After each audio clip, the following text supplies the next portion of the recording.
Most people don't know that a Japanese diplomat stationed in a small European city defied direct orders from Tokyo and saved more Jewish lives than almost anyone else during the Holocaust. But the reason his story was buried for 44 years isn't what you think. The truth is way more complicated and way darker than anyone wanted to admit. When you hear about people who saved Jews during World War II, you probably think of Oskar Schindler or Raoul Wallenberg. Those are the famous names.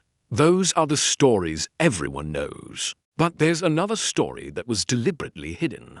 A story about a Japanese diplomat who spent 29 days writing visas by hand until his fingers bled. A story about a man who destroyed his own career to save strangers. A story about 6,000 lives that shouldn't have been saved. So who was he? Why did he do it? And why did his own government erase him from history? Let's talk about the diplomat they tried to forget. His name was Chiune Sugihara, and in 1940, he was the Japanese consul in Kaunas, Lithuania. That position sounds minor, but it meant he had one critical power. He could issue visas. He could give people permission to travel through Japan. He could give people a way out of Europe. And that power became life or death when the Nazis invaded. Sugihara was born in 1900 in Japan. He wasn't from a diplomatic family. He wasn't from wealth or privilege. His father wanted him to become a doctor. Sugihara had different plans. He wanted to see the world. He wanted to understand other cultures. He wanted to be part of something bigger than the life his father had planned for him. So he defied his father and entered the foreign ministry exam. He passed.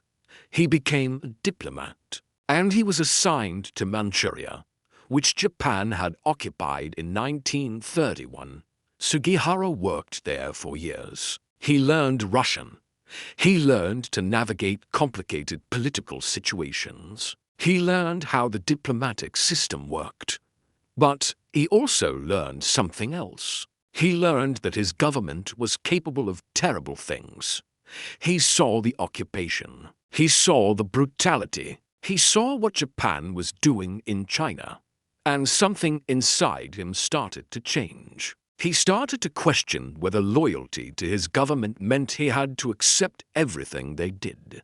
By 1939, Sugihara had been reassigned to Lithuania.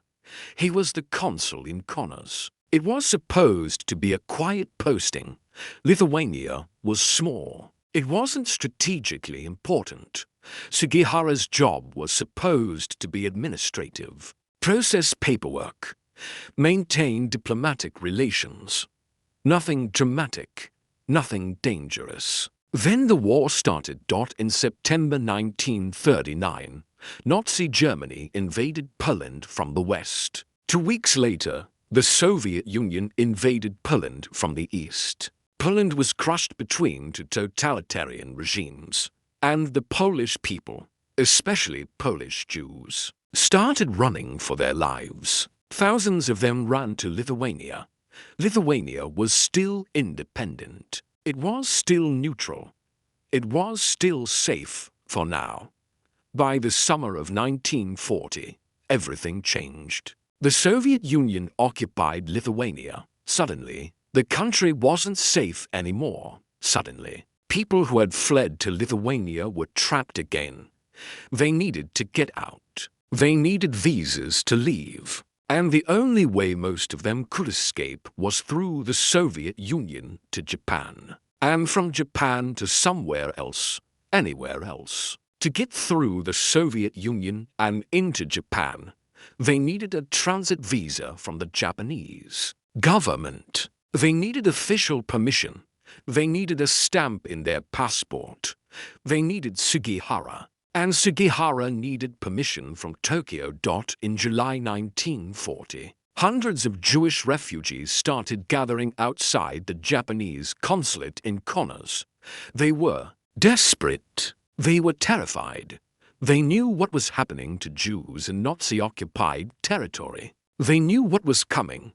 They needed visas. They needed them immediately. Sugihara sent a message to Tokyo. He asked for permission to issue transit visas to Jewish refugees. He explained the situation. He explained the urgency. He explained that these people would die if they couldn't escape. Tokyo's response was clear. No. The message from Tokyo was explicit. Do not issue visas to these people. They don't have the proper documentation. They don't have final destination visas. They don't meet the requirements. Deny their applications. Sugihara sent another message. He explained again. He emphasized the humanitarian crisis. He emphasized that people were dying. He asked again for permission. Tokyo's response was the same. No. Sugihara asked a third time. Tokyo responded with an order. Stop asking. Follow your instructions. Deny the visa applications. And Sugihara had a decision to make. He could follow orders. He could tell the refugees that he couldn't help them. He could close the consulate gates and go back to his paperwork. He could save his career. He could protect his future. Or he could defy Tokyo. He could issue the visas anyway. He could save lives and destroy everything he'd worked for. Sugihara talked to his wife, Yukiko. He told her what Tokyo had ordered. He told her what would happen if he disobeyed. He told her that he would probably lose his job. He told her that they would probably lose everything. According to Yukiko's account, she told him to do what he thought was right. She told him she would support him. She told him that some things were more important than careers. So Sugihara made his decision. He would issue the visas, all of them, as many as he could. No matter what Tokyo said. On July 29, 1940, Sugihara started writing visas by hand. He didn't have enough staff. He didn't have enough time. He didn't have enough resources. So he wrote them himself. He sat at his desk and he wrote, name after name, passport after passport, visa after visa. He wrote for 18 hours a day. Sometimes more. He barely slept. He barely ate. His wife brought him food. His children barely saw him. He just kept writing. The refugees kept coming. Hundreds of them. They lined up outside the consulate. They waited for hours. They waited for days. Some of them slept on the street outside the consulate, terrified that if they left, they would lose their chance. Sugihara kept writing. His hand started to cramp. His fingers started to hurt. The repetitive motion of writing the same information over and over, hundreds of times, thousands of times, was physically damaging his hand. But he kept writing. Other diplomats would have delegated. Other diplomats would have found a faster system. But Sugihara couldn't. He didn't have enough staff he could trust. He didn't have enough time to set up a better system. So he just wrote. Faster and faster. Hour after hour. For 29 days, Sugihara wrote visas. The Soviet authorities told him he had to leave Lithuania. The consulate was being closed. He had to evacuate. He kept writing. He wrote visas on the train to Berlin. He wrote visas at the train station. He threw visas out the window to refugees who were still waiting as the train pulled away. According to witnesses, the last thing Sugihara did before the train left was bow to the refugees and apologize that he couldn't do more. Apologize that he had to leave. Apologize that he couldn't save everyone. By the time Sugihara left Lithuania, he had issued approximately 6,000 visas. Some estimates say more. Some say less. The exact number is hard to verify because many of the records were destroyed or lost. But the conservative estimate is 6,000. Each visa could cover a family. So those 6,000 visas saved somewhere between 6,000 and 10,000 people. Maybe more. Those people used the visas to escape through the Soviet Union.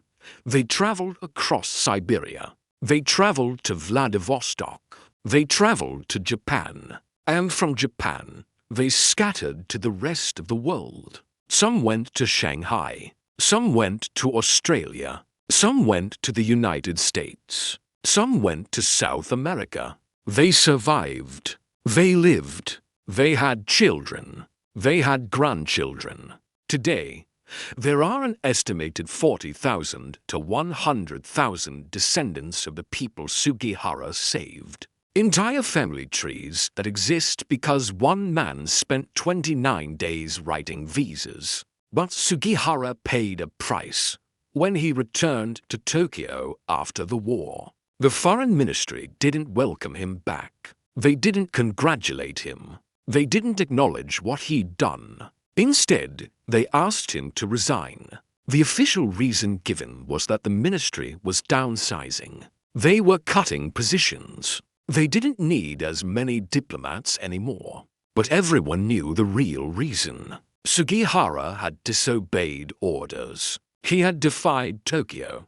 He had acted independently. And the Japanese government in the 1940s did not tolerate that kind of disobedience. It didn't matter that he'd saved lives. It didn't matter that he'd done something heroic. He had disobeyed. That was unforgivable. So Sugihara resigned, and the foreign ministry erased him. They removed his name from official records. They didn't acknowledge his service. They didn't include him in histories of Japanese diplomacy. He disappeared from the official story. After leaving the foreign ministry, Sugihara had to find work. He had a family to support. He had bills to pay. But he'd been a diplomat his whole adult life. He didn't have other skills. He didn't have other connections. He took whatever jobs he could find. He worked as a part-time translator. He worked selling light bulbs door to door. He worked in various low-paying jobs that barely supported his family. The man who had saved thousands of lives was selling light bulbs to survive. Sugihara didn't talk about what he'd done in Lithuania. He didn't tell people. He didn't write about it. He didn't seek recognition. He just lived his life quietly, working whatever jobs he could find, supporting his family as best he could. For decades, almost nobody knew what he had done. The people he saved knew. The refugees who had received those visas knew. But they were scattered around the world. They didn't know where Sugihara was. They didn't know if he was even alive. Then, in 1968, something happened. One of the survivors started searching for Sugihara. His name was Joshua Nishri. He was living in Israel. He had been one of the refugees Sugihara saved, and he wanted to find the man who had given him a visa. He wanted to thank him. Nishri started searching through records. He contacted the Japanese government. He asked if they had any information about Chiune Sugihara, the consul who had been in Lithuania in 1940. The Japanese government said they had no record of anyone by that name working in Lithuania. They said they couldn't help. Nishri kept searching. Other survivors joined the search. They pooled their information. They shared what they remembered. They compared notes. And eventually, they found him. Sugihara was living in a small apartment outside Tokyo. He was retired. He was living quietly. He had never told anyone outside his family about what he'd done. The survivors contacted him.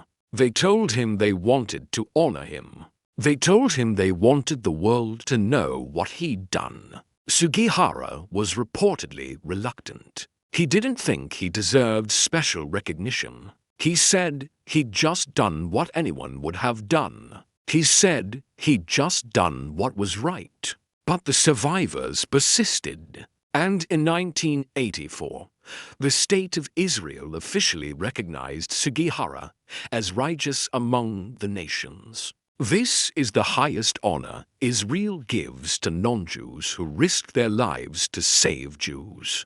During the Holocaust, the ceremony took place in 1985.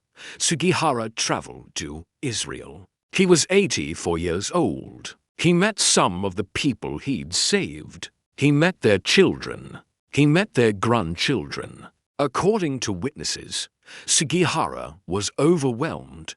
He cried. He said he hadn't realized how many people had survived. He said he hadn't known that the visas had actually worked. He said he'd always wondered if anyone had made it. The Israeli government planted a tree in his honor. They gave him a medal. They told his story. But in Japan, the government still didn't acknowledge him. The foreign ministry still didn't include him in their official histories. He was still erased from their records.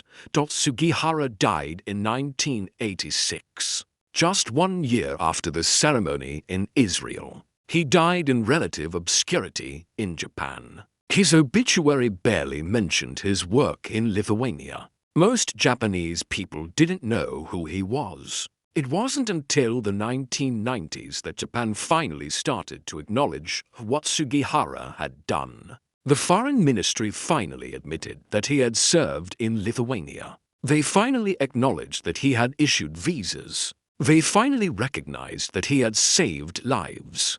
In 2000, the Japanese government formally apologized for the way they had treated Sugihara. They acknowledged that he had been wrongly forced to resign. They acknowledged that he should have been honored, not punished. But Sugihara had been dead for 14 years by then. He never received that apology. He never received that recognition from his own government. Today, there's a museum dedicated to Sugihara in Kaunas, Lithuania. The old consulate building has been restored. Visitors can see the desk where Sugihara sat. They can see examples of the visas he wrote. They can learn about the 29 days in 1940 when one man decided that human life was more important than career advancement. There's also a monument to Sugihara in Japan. Schools teach about him now. Children learn his story. He's become a national hero decades after his death. But for most of his life, Sugihara was forgotten, erased, punished for doing the right thing. Why did Japan erase Sugihara from history? Why did they punish him instead of honoring him? The answer is complicated. Part of it was bureaucratic. The Japanese government valued obedience and hierarchy. Sugihara had disobeyed direct orders. That was unacceptable regardless of the outcome. Part of it was political. Japan was allied with Nazi Germany during the war. Acknowledging that a Japanese diplomat had worked to save Jews from the Nazis would have been politically awkward. It would have complicated Japan's relationship with Germany. It would have raised uncomfortable questions. And part of it was cultural. Japanese society in the 1940s and 1950s valued conformity. It valued following rules. It valued not standing out. Sugihara had done the exact opposite. He had acted independently. He had made his own moral judgment. He had defied authority. That made him dangerous in the eyes of the government. Not a hero, dangerous, so they erased him. The real story of Chiune Sugihara isn't just a story about saving lives. It's also a story about what happens when you do the right thing in a system that punishes independent thinking. It's a story about a man who had to choose between his career and his conscience. And he chose conscience. It's a story about a government that valued obedience more than humanity. It's a story about thousands of people who survived because one man decided that orders from Tokyo were less important than the lives of strangers standing outside his office. And it's a story about how long it took for the truth to come out. 44 years between the visas and the recognition. 44 years of obscurity. 44 years of being forgotten.